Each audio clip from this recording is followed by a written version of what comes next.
What's up, family? Gerald the Bossman here. You're tuned into the Bossman Show on AM 1010, AM 1430, 1055 The King. Let the King out at 105theking.com and the Bossman Show at bossmanshow.com. Hit me up on Instagram, The Bossman Show, Twitter at Bossman Show, and Facebook, Bossman Show. It's the Bossman on your radio. Listen to the Bossman Show with your host, JR, Saturdays at 9 a.m. right here on AM 1010, The King. BS3 Network, changing the way you watch TV. Yes, BS3 Network, changing the way you watch TV, covering content and hot topics from A to Z, sports, music, society and culture, movie reviews, you name it, we have it. Check it out on bs3network.com or check us out on Roku, BS3 TV on Roku, as well as check out your favorite podcast on all podcast platforms or Spreaker.com/BS3 Network. You are now tuned to BS3 Network.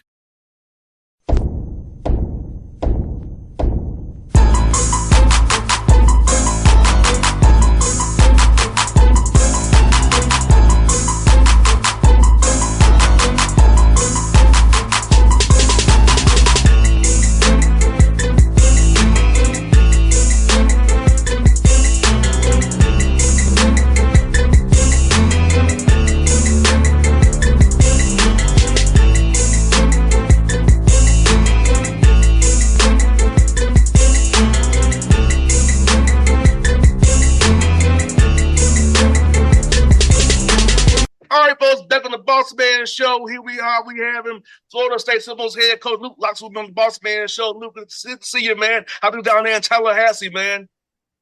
Man, life is good in Tallahassee when I'm here. I've been on the road, baby. The July recruiting schedule, the whole summer has been intense. We're recruiting a lot of good kids, across the whole country. Obviously, as we build the program, we want to focus on the South. We want to focus on Florida and Georgia. But there's a lot of good players coming up. So our staff's done an incredible job putting me in the places I need to go. Went overseas twice to see some action over there. Saw the USA team win the World Cup, which was pretty cool. We're recruiting a lot of those kids. And then on top of that, fundraising, that's the name of the game. If you don't have the dough, you're not going to get far. So, going to have, dinners and coffees and lunches and breakfasts and everything in between with our donors, that have given and continue to give and help our program build. And then on top of that, we've had our boys in town. So, I feel like I'm working 3 or 4 jobs at once, but, I'm super grateful, man. I'm super grateful to be here in Tallahassee, to lead a program I once played for, and to hopefully get us to a level of competition where, we're a national contender every year. All right, there, Luke. Let me ask you this, man. How would you assess year one for yourself? You got 18 wins in year one. You competed like heck every night. So how would you assess year one? How have you grown from the win talk last year to now? Yeah, I'm not really big on like preseason rankings, but to be picked 18th in the conference by a lot of national pundits, I think the highest we were picked was 15th, and to finish tied for 7th. I just overachieving expectations in year one, I think was really good for us. I think it was really good for me to go through some of the really low. I mean, at one point, I think we lost 8 out of 10 games early on in the season. And then we turned it around, and a big credit to our staff. Again, a big credit, to the roster to not drop the rope, to continue to fight, to continue to develop, and get better. I think we won 10 out of our last 13 games. Took Duke to a last second shot, and with our momentum, and I know every coach lives in delusional land, but I really think we would have won the ACC championship had that shot gone in against Duke. I mean, we had more momentum than anyone in the conference. We were playing our best basketball at the end of the year. So, just year one, I always want to make the NCAA tournament. I always want to win the ACC. Those 2 goals will always remain, as long as I'm the head coach here at Florida State. So from that aspect, we came up short. But with the resources we had and putting the team together very quickly, from the time I got the job to the time the portal opened, I like the foundation we set. I like the fact that I made a lot of mistakes, and I got an opportunity as a first-time head coach to learn from them. It was my first time coaching in college, so I had to get my feet under me there. And for about half of our staff, we were all coming down from the NBA. So from that aspect and what we're trying to build, especially over the next few years and then long term, I thought it was really good for us to go through some tough times early on, and some times where we had to reassess and reevaluate what we were doing and make sure it was right for this level. But also, I felt like, and I preach this to all of our recruits, we have a heavy emphasis on player development. I'm a firm believer: the better your players are, the better coaches it makes us. And I know a lot of coaches that doesn't make sense to them, but like if the Joes can go out and get buckets for you, you're going to look like a really good coach. And I thought over the course of the year, we never let up on our development of our guys, and it showed up in the second half of the season. Our guys, a lot of them were transferring up from low and mid majors to the high major level, and they had to get better. And over the course of the year, I thought our staff did an incredible job, and the guys did an incredible job just working. Didn't matter win, loss, you come in the next day and work, and those results showed up at the end of the season. Something I very much value in a coach and in a team, seeing a team get better throughout the year. Like, you had those tough struggles and you got better. And I know if you had that shot and not go, you had that moment. I felt the same way because I saw you getting better. And as the first year head coach at the high major level, to have your guys get better the way you did speaks to what you and your staff did. I was really impressed with that because I know that's really a telltale sign for me if a team is really on points if they're getting better in February into March. I appreciate it, and that's one of our. I talked before we were on live here about some of our team values that we live by, and one of them is a competitive spirit. And I thought our competitive spirit got a lot better as the year went on too. We might not always have the best talent in the world. We might have nights where we can't make a shot. I think the ultimate equalizer, and really in any sport, but especially in basketball, if you just compete your behind off and give ultimate effort, and then on top of that, do it together and put the team first, those two things will even out a lot of discrepancies. And I think as the year went on, our guys started really believing in that. Like, listen, man, if shots go in, they might not go in. They go in sometimes. You might win by 20. But if you just compete at the highest level and outwork people, you're going to have a chance in every game. And even some of those games as the year went on that we lost and came up short. I mean, we lost by 3 to Virginia. They were a top 10 team. We didn't score. We didn't hit a field goal in the last 5 minutes of the game. We hit a couple free throws. We couldn't score the ball. And we still only lost by 3 points to a top 10 team in the country. And same thing with Duke. I think we put more points on Duke than any other team in the country twice. Like, we had 2 of the top 3 scoring totals against Duke. But to me, we were in those games because we were competing with them, and saying like out of the last 3 games we lost, they were all against really good teams, and they were dogfights. And that was a difference from early on in the season where we were on the poor hand of some blowouts, and it just didn't sit right with me because I get it. Sometimes some nights you just don't have it. But for a lot of it, if you just lace them up and give everything you got and you work like it's the last game you're ever going to play, generally all of a sudden, some people call it luck. Generally things just start working out for you. And I think our team really bonded over that, especially as the year went on, which again, showed up in the win-loss column. And Luke, it also speaks to just individuals' mindset and many individuals' spirit, because I know me personally, I wasn't the best at basketball. I'm better at football. Yep. But being able to compete in this hustle and know my assignments, know how to get on the floor and dive, using my football skills on the basketball court and being able to shoot a corner 3, I got minutes because I don't have time to have the greatest handler in the world. I had to do it the other way to get on the court. So I know from my personal experience that, hey, if you just be game discipline, have that competitive spirit, that mindset, you be in a rotation and kind of have impact. It's about playing hard and being competitive and knowing where you need to be at all times. No question. Hey, you just talking about it, you remind me of Jimmy Graham. We used to play them. Jimmy Graham played for University of Miami on the basketball team before he went to the NFL.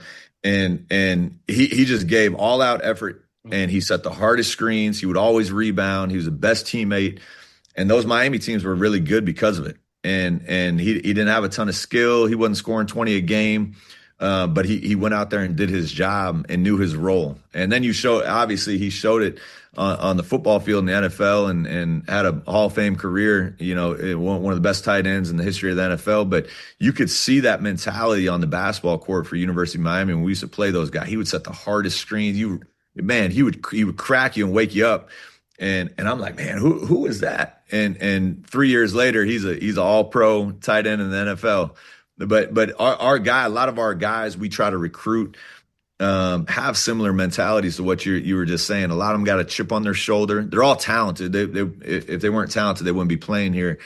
But I enjoy coaching guys that have a little something extra to them, and it doesn't mean they're bad kids. We recruit great culture. Our locker room's awesome, but you can tell pretty quickly.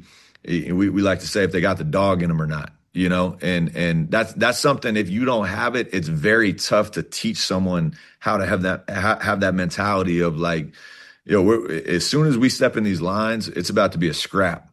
And I think our staff has done a really good job realizing that if they don't have that, I'll still coach them hard and I'll love on them, but it's tough for me to coach teams that don't have that grittiness to them. And those are the type of kids we're trying to bring in. But Luke, man, I have it bad, brother. I don't want to lose. It's Uno and spades and dominoes. I'm the same way, man. I don't want to lose anything. I don't care what it is. I don't want to lose. So I have that bad, man, even to this day. I don't want to lose at anything. It's funny. My wife and I, we like to play cards, and we're introducing some games to our kids. And my oldest daughter is 8, about to turn 9. And she is a terrible loser. I mean, she's a really bright girl, really smart. But when she loses, I mean, she can't handle it. And then I have to teach her how to win and lose and how to have respect. But my wife is looking at me like she's just like you. Like you can't stand to lose. It doesn't matter what you will fight and claw. It doesn't matter what it is. You are going to try to beat everyone. It doesn't matter. Ping pong, video game. It doesn't matter. Line them up. And I love to see that. I hate to see it in my kid, but I love to see it because they have that competitive. The genetics is crazy. She loses a game of Uno, you think the world's going to end, But it's, again, those are the qualities we look for when we recruit kids and build teams. Just that almost psycho competitive nature. It doesn't matter if it's a shooting drill. It doesn't matter if it's a sprint. It doesn't matter if it's a game, a practice, a scrimmage. You are trying to beat everyone. And when you have that competitive nature is to me, it's contagious. And if you don't have it, you stick out like a sore thumb. 100%, man. And Luke, I see you got a lot of young guys on your roster, and you can't develop. Thank God, because you already how many ways love you to worry about losing guys really for others. Maybe just have to worry about that. But you fact that it's 5 and 5 is going to help you get talented young guys and consider them on. Let me develop you for a year or two. Then you have 3 years or so to play and showcase your skills, and hopefully go to the NBA, and hopefully you'll play in Europe and have a long career in this great game of basketball. No question. I do think experience still wins, especially at our level. You got to have some guys that have been through it. You got to have some guys because you got to think how much you develop from 18 to 22. Some of these guys are 23, 24 years old.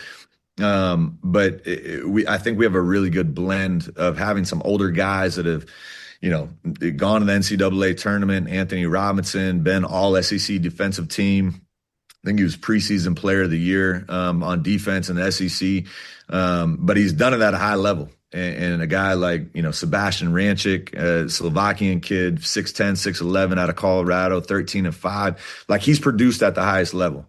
You got, Cam Taylor and Sean Abaya, former McDonald All-American. You got a core of older, guys, sophomore, junior, seniors. But then you have these freshmen coming in, all top 100 kids.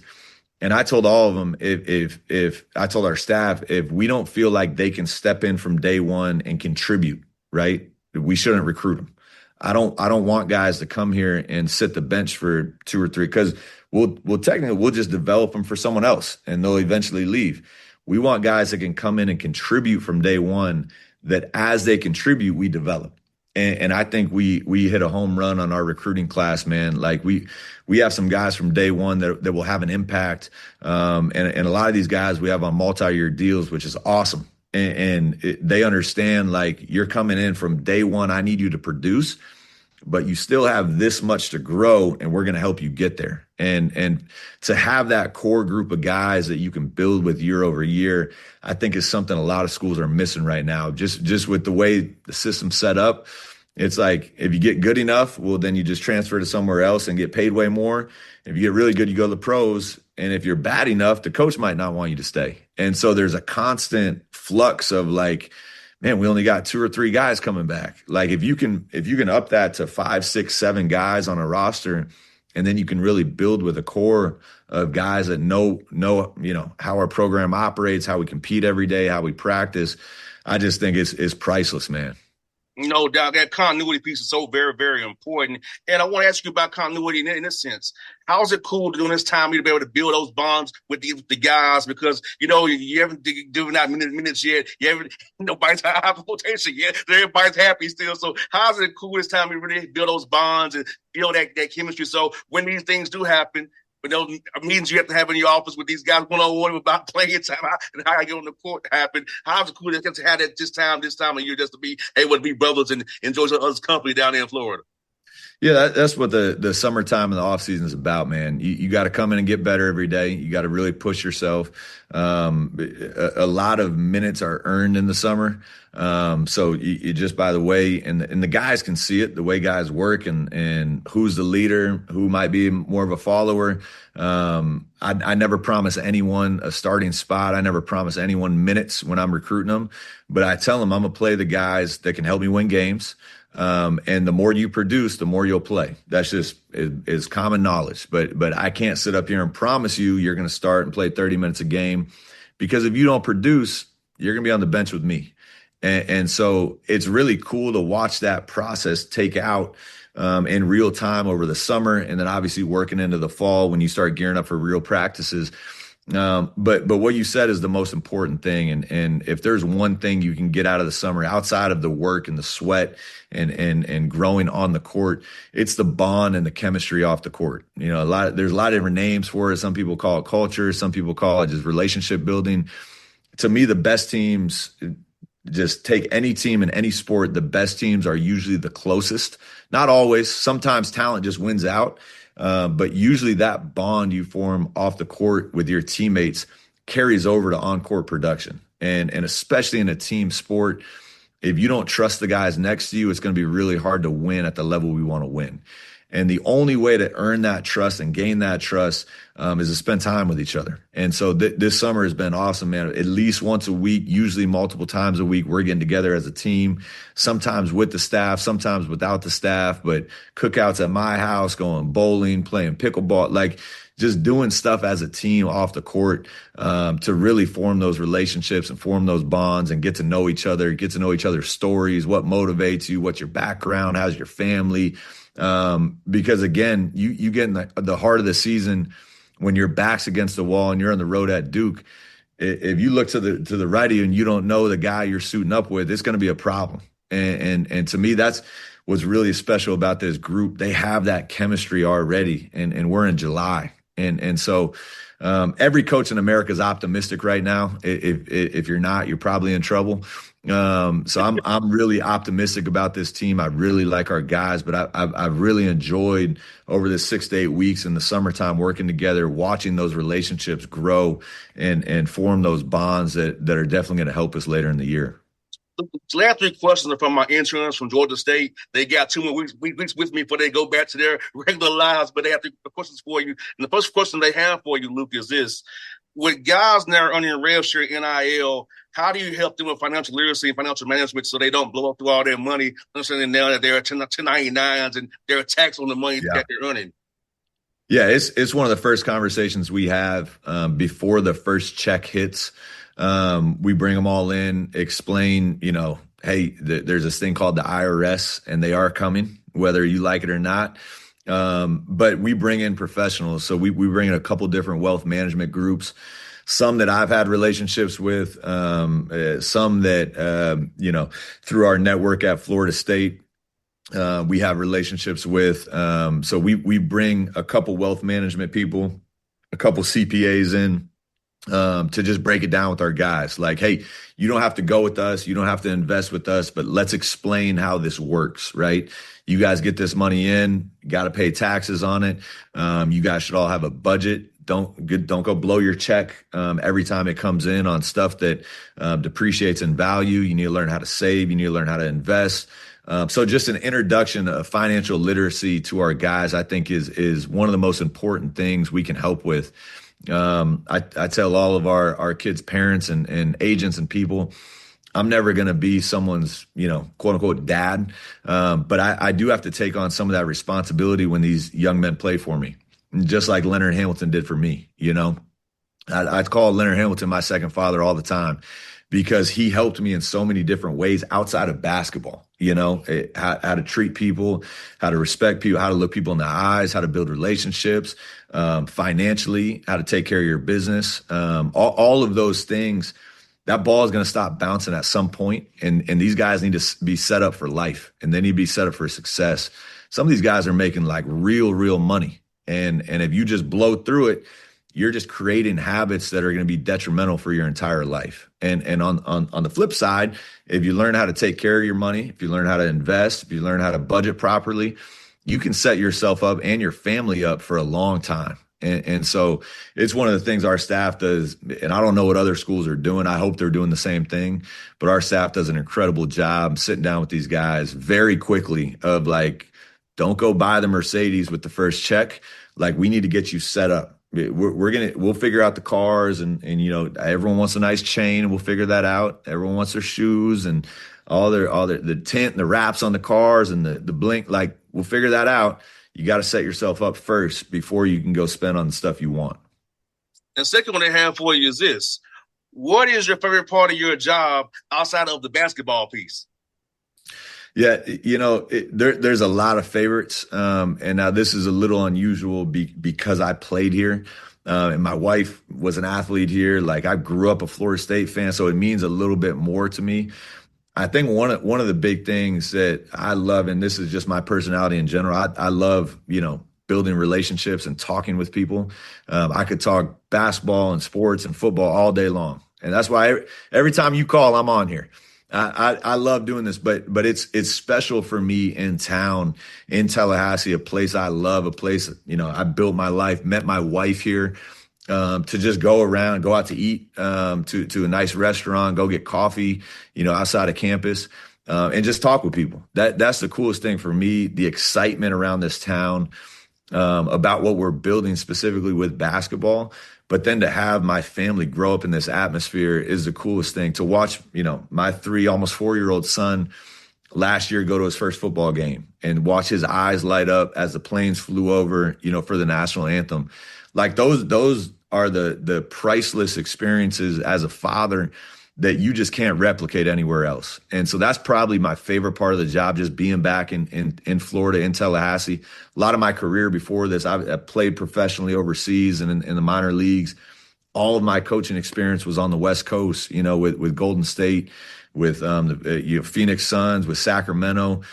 So to be back on the East Coast in Florida, in the South, and especially a place I love, is so special to me. And then the second part, and I touched on it a little bit, to have an impact on young men becoming men. That's something that all of our teammates, we talk about the impact Leonard Hamilton had on us, to set us up for life, to what's important. This basketball thing is really important because it's a livelihood thing, and we all love the game. We love to compete. But again, eventually that ball stops bouncing, and your character, how you're built, what kind of husband are you going to be? What kind of father are you going to be? Like, those are the things that are important in life. And to have that impact on these young men, you have it a little bit in the NBA. A lot of those dudes are still young coming up and they get drafted. But for the most part, I was coaching guys that were around the same age as me, and they already had most of what they had figured out. They had wives and kids just like I did. So just that different timeline to coach these young men has been really rewarding for myself. And last one they have for you is, Luke, is this: if you wasn't a head basketball coach, what would your career path be? That's a good question. It would be difficult for me not to do something in sports. I'd probably be in the front office somewhere.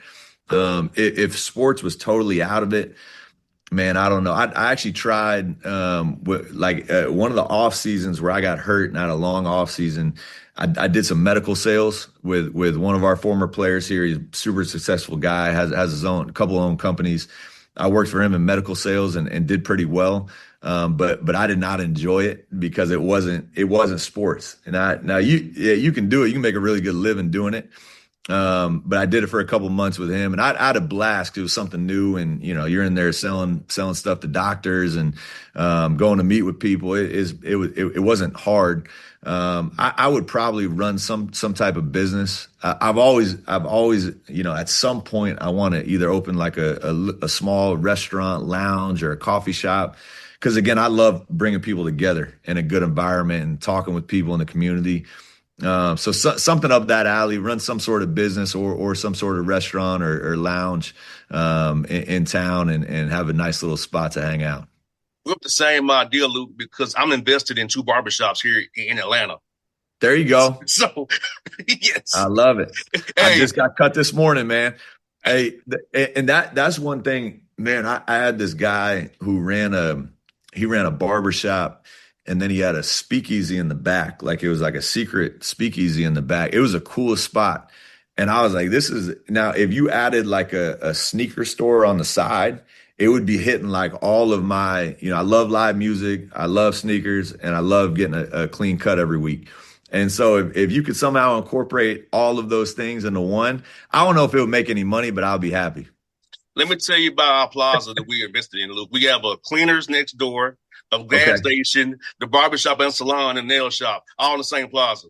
I love it. That's on the great, west side man. of Atlanta. So that's one of another barbershop is there, CAU and Morehouse. So I love it. It's easy money because people is trafficked there. And we give college kids discounts for haircuts. So what's your ID? And so for me, going from the football field to the radio game now, been successful enough so I can invest now using my degree. So like you said, the ball does stop bouncing. At least I'm still near sports with the radio thing and with the barbershop. I'm right down the street from Clark and Morehouse. So it's right there. So that's man, incredible. It's great. Yeah, that's incredible. That's incredible. Yes, indeed. Well, Luke, man, thank you for your time today as always, brother. I think they asked my interest questions as well because I'm trying to show them the way, man. I'm trying to give them some hope to get to where I am today at Georgia State. So hopefully they did pretty good with their questions for you, man. Hopefully they'll enjoy this experience they've had this summer with me these next 2 weeks. Great questions, man. And like always, I appreciate you having me on, man. I really do. Anytime, look forward to do it again real soon. I hope we're talking again in March when we go to the big dance. There we go. Go Noles, baby. BS3 Network. Changing the way you watch TV. Yes, BS3 Network, changing the way you watch TV, covering content and hot topics from A to Z. Sports, music, society and culture, movie reviews. You name it, we have it. Check it out on bs3network.com or check us out on Roku, BS3 TV on Roku, as well as check out your favorite podcast on all podcast platforms or Spreaker.com/BS3 Network. You are now tuned to BS3 Network. What's up, family? Gerald the Bossman here. You're tuned into the Bossman Show on AM 1010, AM 1430, 1055 The King. Let the King out at 105theking.com and the Bossman Show at bossmanshow.com. Hit me up on Instagram, The Bossman Show, Twitter at Bossman Show, and Facebook, Bossman Show. It's the Bossman on your radio. Listen to The Bossman Show with your host, JR, Saturdays at 9 a.m. right here on AM 1010, The King.